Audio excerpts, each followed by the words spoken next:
Fala pessoal, aqui é o professor Thiago e este é o canal Físico-Química em 5 minutos. O vídeo de hoje fala sobre transições de fase de Ehrenfest, um tema bem interessante relacionado ao estudo das diferentes transições de fase observadas nos diferentes materiais. E antes de entrar nesse tema em si, é importante definir o termo fase. Então, fase é uma porção de matéria química e fisicamente homogênea. É importante ter em mente que fase não é sinônimo de estado físico. Isso porque é possível ter mais de uma fase de uma mesma substância em um mesmo estado físico. Os exemplos mais conhecidos são as formas alotrópicas do carbono, do fósforo, do enxofre e etc. Um exemplo mais clássico são as formas alotrópicas do carbono, o carbono grafite e o carbono diamante. Mas também pode existir mais de uma fase no estado líquido, sendo o exemplo mais conhecido do hélio. Tem uma fase chamada de hélio 1 e uma fase chamada de hélio 2, que tem um comportamento de superfluido, ok? Como a gente pode ter mais de uma fase no mesmo estado físico, nem toda transição de fase é acompanhada por mudanças macroscópicas, como por exemplo, quando a gente ferve um líquido, ok? Então tem transições de fase que são quase que imperceptíveis do ponto de vista macroscópico, ok? E uma maneira conveniente de se classificar essas diferentes transições é utilizar as classificações de Ehrenfest, que foram desenvolvidas pelo físico austríaco Paul Ehrenfest. Okay? Para compreender o critério das classificações de Ehrenfest, vamos considerar a fusão e a ebulição de uma substância pura, representadas num gráfico de potencial químico por temperatura, como mostrado aqui. Um gráfico bem conhecido de quem já estudou transições de fase no contexto da físico-química, ok? Então, para uma certa substância nas fases sólida, líquida e gasosa, nós podemos escrever três retas que mostram como o potencial químico varia para cada fase. A inclinação de cada curva está relacionada com a entropia molar, ok? Então a entropia molar do estado gasoso é maior que a entropia molar do estado líquido, que é maior que a entropia molar do estado sólido. Por isso que nós temos essas diferentes inclinações. Vamos olhar, por exemplo, para a transição do estado sólido para o estado líquido e vamos acompanhar como varia a entropia molar dessa substância, ok? Ou simplesmente a entropia. Então, no estado sólido, há um certo valor de entropia que é relacionado à inclinação da reta na fase sólida, ok? A gente observa que no estado líquido há uma inclinação diferente. Se a gente acompanhar o valor de entropia em função da temperatura, a gente observa que há um salto do valor da entropia do estado líquido, sólido, para o valor da entropia do estado líquido, ok?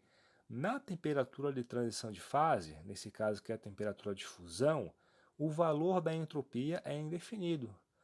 Isso porque no gráfico de potencial químico por temperatura, há uma quina na temperatura de fusão, uma quina definida pela junção da reta do estado sólido com a reta do estado líquido.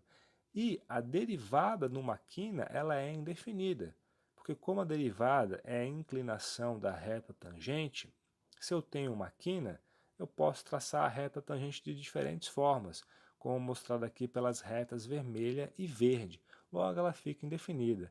Portanto, a entropia, que é a inclinação dessas funções de potencial químico por temperatura, ela apresenta um salto, ou se preferir, um degrau na temperatura de fusão. E o mesmo se observa também para a temperatura de ebulição, ou se nós imaginarmos no resfriamento, para o congelamento e condensação. E o que se observa para a entropia também é observado para o volume e a entalpia, de maneira que se pode generalizar como no seguinte diagrama, ok? Volume, entropia e entalpia apresentam um degrau na temperatura de transição. Um ponto importante é que essas três propriedades, essas três funções de estado, elas são uma primeira derivada do potencial químico. As relações estão mostradas aqui. Então, a entropia molar é obtida pela derivada do potencial químico em relação à temperatura à pressão constante. O volume molar é obtido da derivada do potencial químico em relação à pressão à temperatura constante, e a entalpia, a derivada do potencial químico dividido pela temperatura pelo inverso da temperatura à pressão constante, ok? Ou seja, entalpia, volume e entropia, que são primeiras derivadas do potencial químico, apresentam descontinuidade na temperatura de transição para essas transições que nós estamos estudando, ok?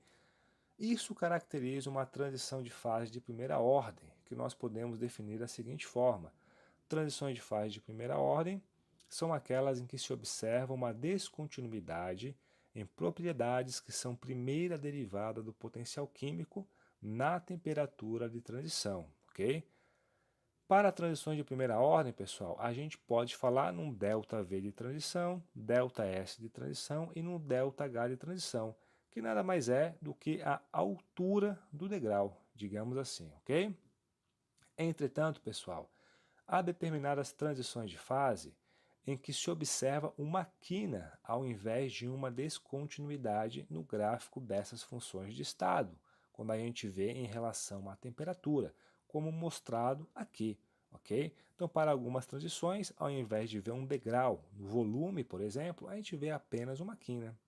Nesses casos, observam-se descontinuidades nas propriedades que são derivadas dessas funções, ou seja, uma segunda derivada do potencial químico. Como o volume é uma primeira derivada do potencial químico, se eu faço uma derivada do volume, o que eu obtenho é uma segunda derivada do potencial químico, ok? Que propriedades são essas? A gente obtém capacidade calorífica à pressão constante, Cp, o coeficiente de expansão térmica, representado aqui por alfa, e o coeficiente de compressibilidade isotérmica, representado aqui por kappa T, ok? Portanto, se nós fizermos gráficos da capacidade calorífica à pressão constante, do coeficiente de expansão térmica e do coeficiente de compressibilidade isotérmica em função da temperatura, para essas transições, essas propriedades vão apresentar um degrau, ok?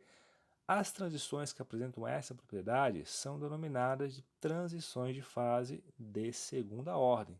Então a gente pode definir que transições de fase de segunda ordem são aquelas em que se observa uma descontinuidade em propriedades que são segunda derivada do potencial químico na temperatura de transição, ok?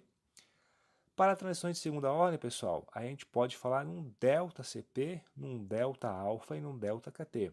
Importante, para transições de segunda ordem não existe ΔV de transição, nem ΔS nem ΔH, porque a gente não tem um degrau na temperatura de transição na função de V, ok? Então não faz sentido falar em ΔV e ΔH para transições de segunda ordem. Mas vocês podem estar se perguntando, que transições de segunda ordem são essas, ok?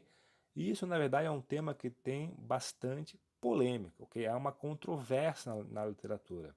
Tem muitos livros que tratam a transição vítrea como sendo uma transição de segunda ordem, ok?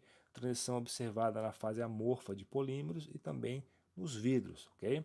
Outros livros afirmam que apenas certas transições observadas para o hélio é que são genuinamente de segunda ordem. Um fato interessante é que o Ehrenfest, quando criou esse conceito, estava querendo definir ou explicar uma transição chamada de transição lambda, que era observada na transição do hélio 1 para o hélio 2. Hoje em dia, essa transição lambda já é considerada um outro tipo de transição, ok? Mas pela classificação de Ehrenfest, uma transição é de primeira ordem quando uma propriedade, que é uma primeira derivada do potencial químico, é descontínua na temperatura de transição. E é de segunda ordem quando uma propriedade, que é uma segunda derivada do potencial químico, é descontínua na temperatura de transição. Se você gostou desse vídeo, dê um like, se inscreva no canal e fique ligado nas novidades. Valeu, pessoal!